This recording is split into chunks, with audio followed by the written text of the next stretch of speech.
Hello po. Hello po. Welcome po sa DN Rhea Campsite Review. Welcome po uli kayo. Ang campsite na i-review natin ngayon ay Isla Chica.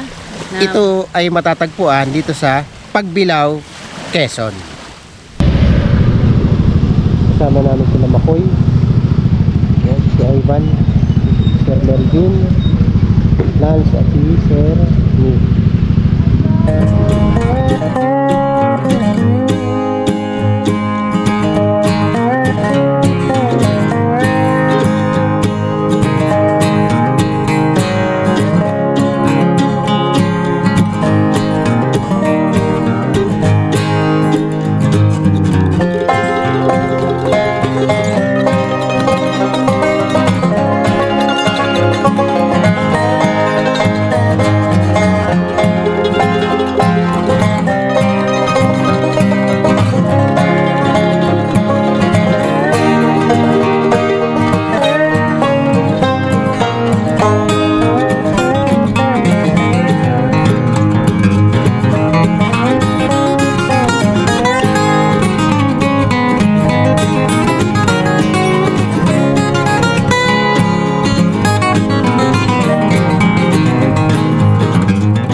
Yung pakaliwa nito ay papuntang Mauban.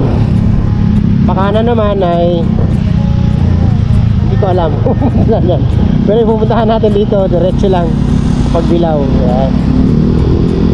Pero sa kanan tatagos din yun doon papunta ron, parehas lang. Ayan, stranded kami ngayon. Lakas ang ulan. At hindi lang ulan, ang lakas din ng hangin. Pahupa muna kami ng kaunti. Hindi kaya eh. Yung bag mo, Sir Neil, okay lang mabasa yun sa'yo? Yung bag mo? Okay lang.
Dito na kami na malengke sa bungad.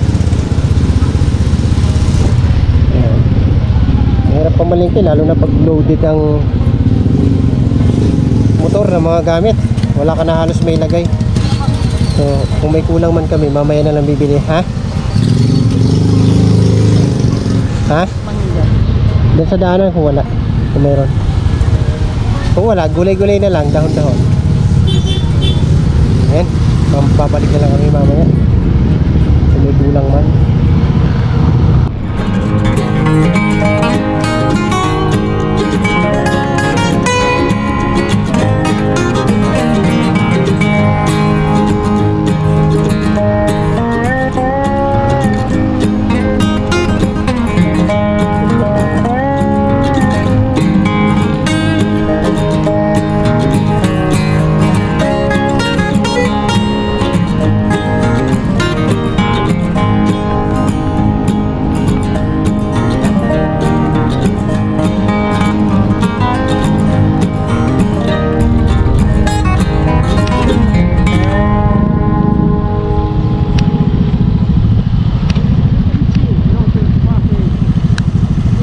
Yan o, mayroon ditong parang gate na nagko-control.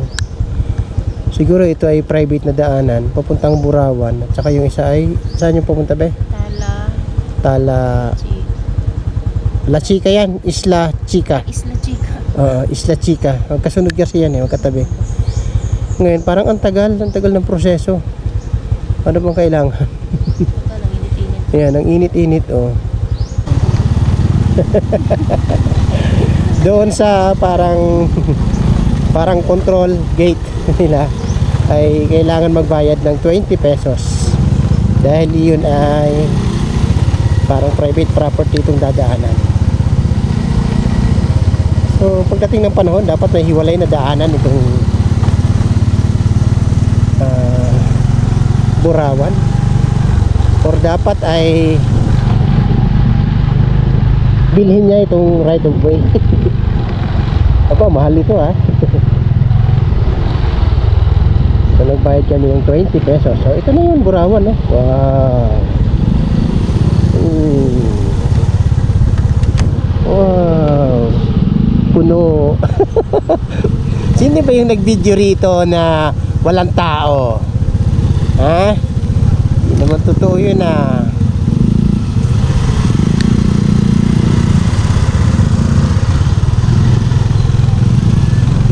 Hindi na walang tao. Ang dami palang tao Yun, pwestuhan tayo nito.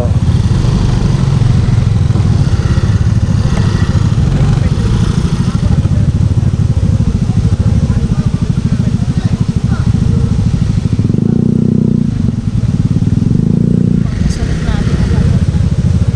Oo. Mga nakabit. Sana.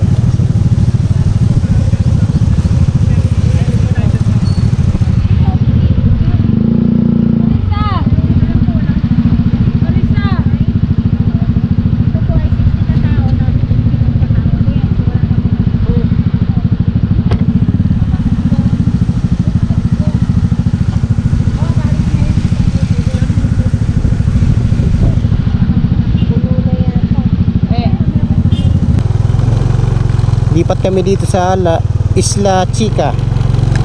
Ayan. Tingnan namin. Dahil pagpunta namin doon sa Burawan punong-puno na. Halos puro sasakyan ang makikita mo. Hindi na siya kaaya-aya. Meron din namang inaalok sa kabilang isla. Nga lang siyempre this way to Barangay Community. Diyan.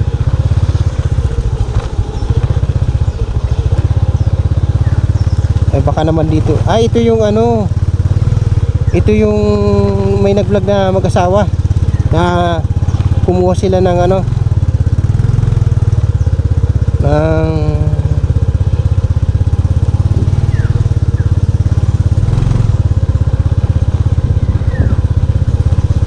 ng kwarto. Ayun, puno rin.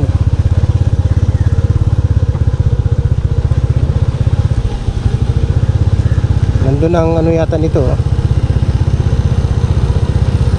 Ang office nito.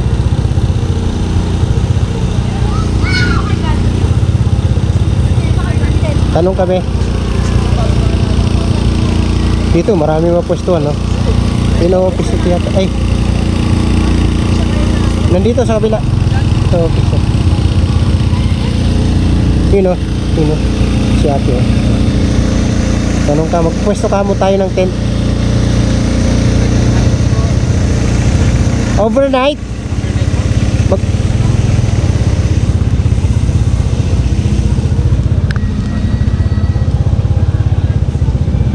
Pwede ba dito?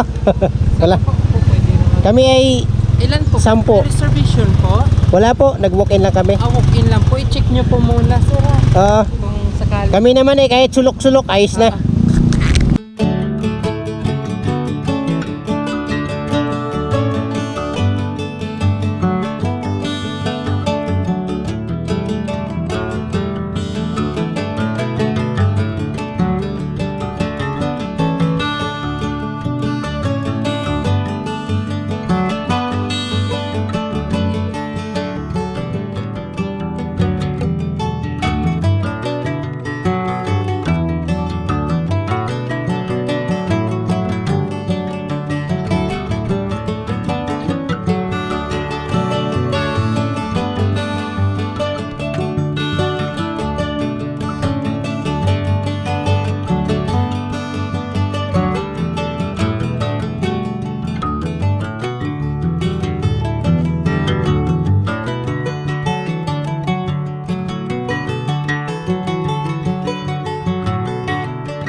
Ayan o, lumipat kami ng pwesto rito. Malapit mismo sa dagat. Kasi, bakit? Ano gagawin? Sasampay. Okay lang naman yan. Huwag lang tuwalya. Ayan. Ayan sila Makoy. Ito nga, binibidyohan pa ito eh. Sapatos eh.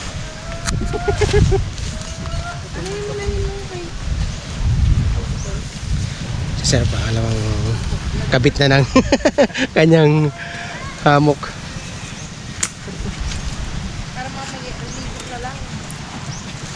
Bakit Chernel, sinampahan ka ng basahan dito? Ayos. Uy! Isla Chica Eco Resort. Ito yung isa sa mga resort dito sa Pagbilao na dinarayo. Tingnan natin sa loob. Ayan.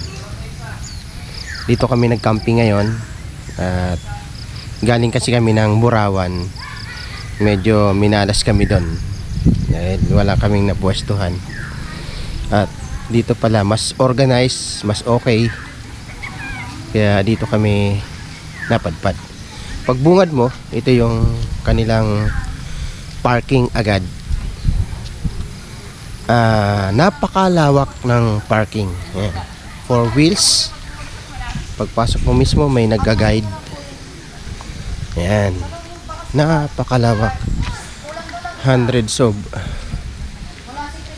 cars meron dito na pwedeng mag-park. And then dito sa bandang kanan Guys, dapat na pala start wala. yung mga supplies, tapos yung registration mamaya puntahan natin. Dito sa kaliwa ay parkingan ng mga motor. Yan, dito ang dami rin, hundreds of motor na meron dito.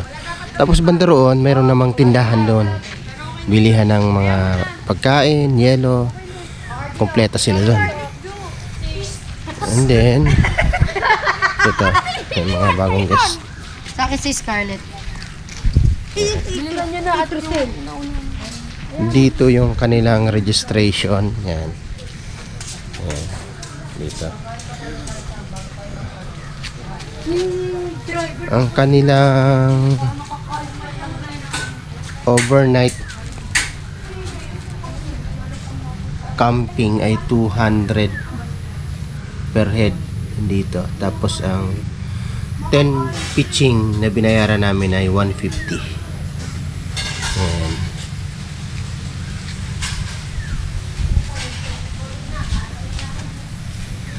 Yan. Pagkagaling mo sa registration, mayroong nag-a-assist na mga staff nila para isakay ang mga gamit papunta dun sa area.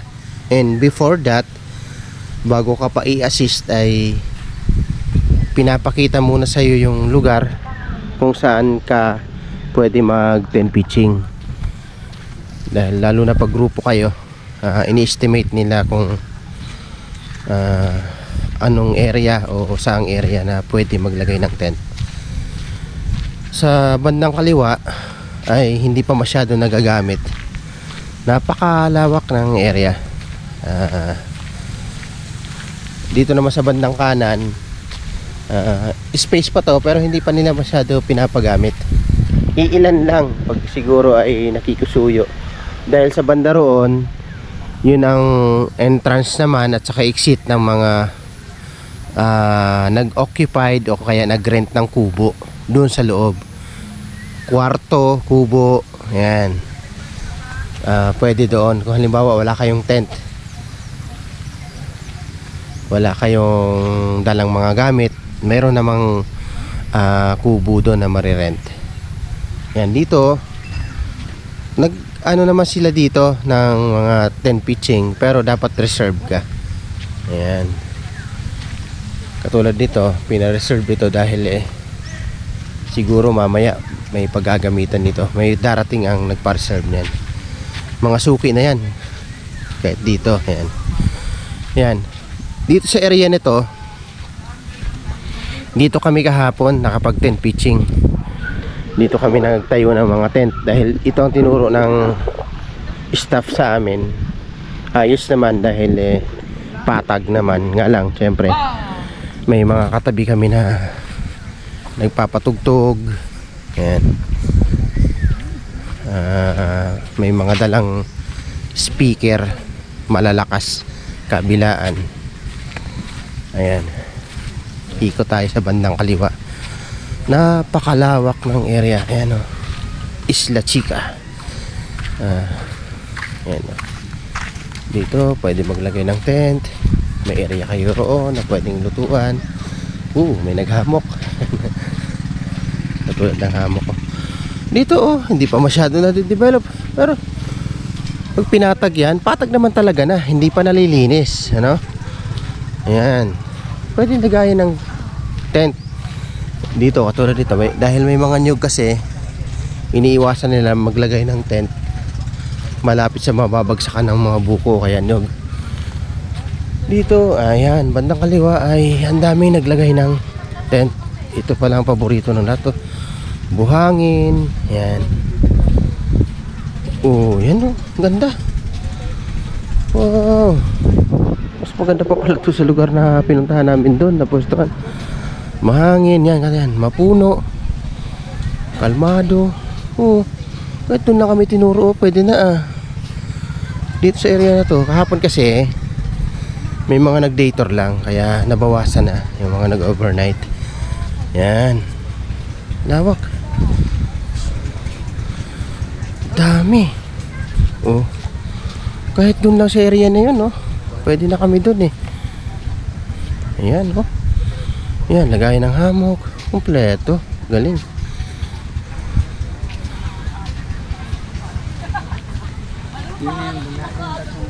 Yan, pag ito na-develop pa, pwede pa yan, lawak.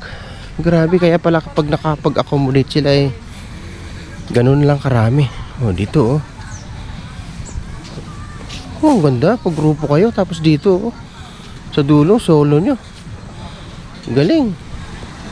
Ayan, dadaan tayo dito sa buhangin. Yan, itong dinarayo nila, Isla Chica. Yes, Pinong buhangin dito sa bandang ibabaw. Pero habang bumababa ka, habang bumababa ka, hindi siya nagiging buhangin. Yan, ito naman yung nagiging bato. Yan, mga bato pa siya. Ito yung klase ng dagat nila. Yan. Sa ngayon, maganda siya tingnan. Yan, yung iba na mga nagpapalipad ng drone, yan, kitang-kita mo kung anong klase ng tubig mayroon. Ito, dahil ito ay dagat na nakaharap sa China, dagat China ito, China Sea. Hindi ganun kaalon, walang alon halos. Nasa bandang kanan ito, kaliwa ng mapa ng Pilipinas. Ang kanan kasi ay Pasipiko Yan, kaya dito dahil China Sea, walang alon. At dahil walang alon, yan, wala masyadong mga seaweed sa bungad. Lalo na parang parang lake type, Yan. So dito ay mabato. So kung maliligo ka ay dapat may dala kang tsinelas, naka-tsinelas ka. Ayan. Maaari pag tag-ulan o kaya baka summer, may ibang structure. Ganun naman sa dagat Minsan makikita mo mabato, pero pag nagpalit ng panahon, matatabunan tong mga bato ng buhangin Sa ngayon ay mabato sa bandang ilalim. Ito ay may buhangin sa itaas. Regular siya. Ayan. Ituloy natin yung pag-ikot, Yun. Dito, kinukulong nila yung kung saan dapat ka mag-swimming. kinontrol nila dahil may mga dikya, para hindi pasukin ng dikya yung area at diyan ka lang mag-swimming na safe. Meron silang mga net na nilalagay. Yung purpose ng net na yan ay para hindi pumasok yung dikya, safe na maligo ang mga guest.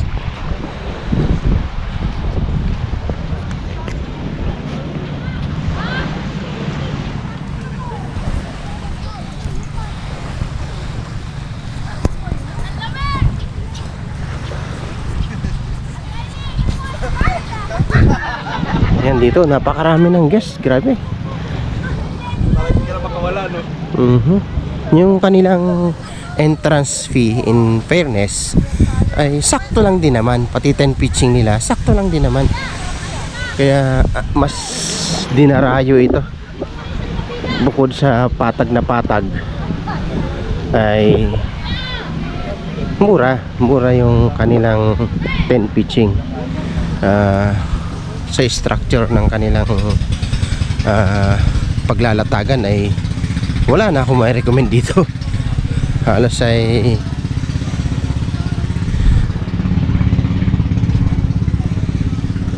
ayos na lahat. Ayan, mga shifting tent lang.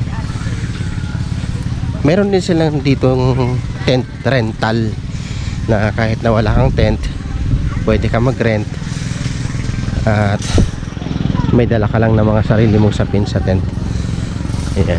Meron din naman sigurong marentahan sila ng mga sapin kung ikaw ay nag-dator, naisipan mo lang mag-overnight. Ayan, at sa umaga yan may lifeguard sila dyan. Ayan, layo tayo, may nagpapatugtog.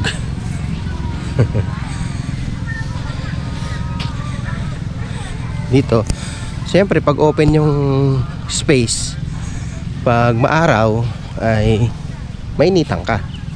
Gano'n naman talaga sa ilalim ng mga niyog. Itong campsite na to ay mapuno ng niyog. At ang kagandahan dito, ang maintenance na ginagawa nila, lagi nilang nililinis ang niyog para hindi makadisgrasya. Yan. Kaya sinasabi nila na safe po yung lugar na yan. Yan. Mula doon sa gate na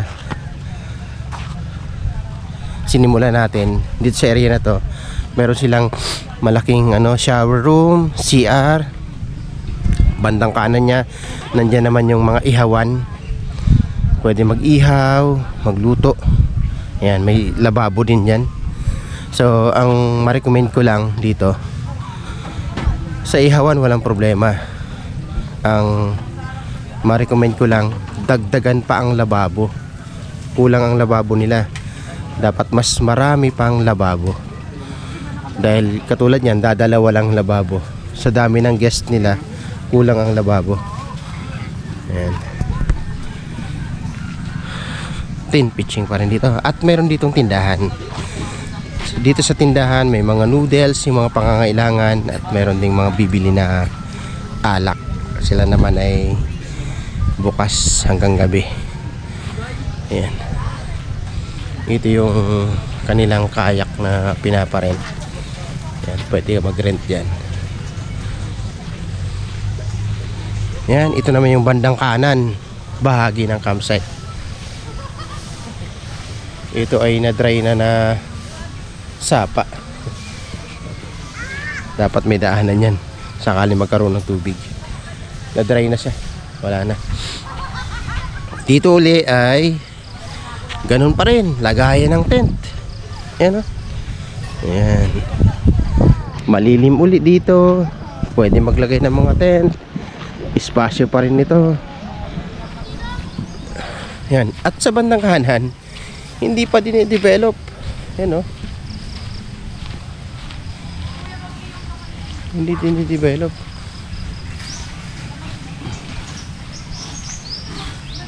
Nanay, good morning po. Yan, ang kanilang staff dito ay todo linis lagi. Dito, lagayan pa rin ng tent. Yan, dito sa right side naman, sabi ng ibang staff sa mga source, Ang may-ari naman dito ay kapatid ng nandun sa main. Yan. Itutuloy pa rin dito, extended ang kanilang resort, campsite. At ang magmamanage pa rin ay parehas lang din. Kaya dito kami napunta. Yan, ito ang napuntahan namin. Sa katunayan, may bago silang CR dito. Sakali man na mag-open na ito, mag-operate na ito, lilinisin nila ito, may CR na silang nakabang. Ito yung aming napili na area. Dito kasi malayo kami sa lahat. Yan, kaya kung kayo pupunta dito sa Isla Chica, gusto nyo ay isolated kayo, bandang kanan kayo, bandang dulo, kayo lang ang tao. Dahil dito, kung bandang dulo kayo naman, sa kanang bahagi, mayroon siyang access na kung saan pwede ka lumabas, bumili ka sa community. Dahil doon sa kabila ay nasa barangay hall na yan at may community. Ayan, no? Ayan. Ayos. Okay lang naman, kasi parang yung dagat niya, parang ano eh. Yung parang pag naligo ka ng lawa, ganun, tas maalat lang, ganun lang siya. Pero for the experience, okay naman. Yun lang, pero medyo disappointed lang doon sa dagat kasi in-expect ko dagat na malino kasi layo eh, 5 hours kami nagbiyahe. 5 hours salas, ano? Oo, tapos pahirapan po, parang yung mga tao nung unang sa may harapan, kala mo napaka hidden treasure yung pupuntahan namin eh. Ang daming harang-harang, ano? Oo, kala mo ang ganda-ganda ng lugar. Maganda naman talaga yung lugar. Yun nga lang yung dagat, medyo siguro hindi lang siya yung in-expect namin agad. Nasobrahan ang expectation mo. Yun na. Kasi ang gaganda sa Facebook eh, Oo, at saka yun nga. YouTube eh. Daming kasing nagpo-promote agad sa Facebook na ang ganda-ganda daw nito. Yun nga, huwag kayong maniniwala, fake news yun. Yun. Kaya naman, ang score na maibibigay namin ay 94%. Ito ay highly recommended namin sa mga campers na gustong mag-camping sa tabi ng dagat. At ang moral lesson na natutunan namin sa campsite na ito ay tungkol sa Protection. Rejections and restrictions mean protection, but too much protection leads to limitation. Kung may isang bagay na gustong-gusto mo pero hindi binigay sa'yo, oo, malulungkot ka, pero isipin mo na hindi ito para sa'yo. Marahil, pinoprotektahan ka kaya hindi mo ito nakuha. Kung may mga bagay o gawain naman na gusto mo, ngunit pinagbawalan ka na gawin ito, nilalayo ka lang sa ikapapahamak mo. Ang sobrang proteksyon naman minsan ang nagiging dahilan ng limitado mong kilos. Kailangan din natin lumabas sa comfort zone natin para matuto at para mag-grow. Ang pagbibigay ng protection ay may hangganan. Matututo rin sila na protektahan ang sarili nila sa sarili nilang paraan. higit tayong nag-aalala sa mga bagay na ikadurungis ng ating sarili. Mga bagay na ikawawasak ng ating pagkatao. Kadalasan, ginagawa nating pansalag ang iba upang tayo ay makaiwas. Nakalimutan natin dito sa tunay ng mundo, upang tayo ay makasurvive, hindi natin kailangan ng proteksyon. Ang kailangan natin sa mga bagay na kinatatakutan natin, dito ay dapat tayo ay ma-immune. Yun po ang moral lesson na natutunan namin sa campsite na ito. Maraming salamat sa aming mga viewers at mga supporters. Kung kayo ay hindi pa nakakapag-subscribe, pindutin lamang ang subscribe button. Abangan nyo pa ang mga susunod na campsite review na aming gagawin. Maraming salamat po. Kaya naman, let's get closer to nature. Let's camp!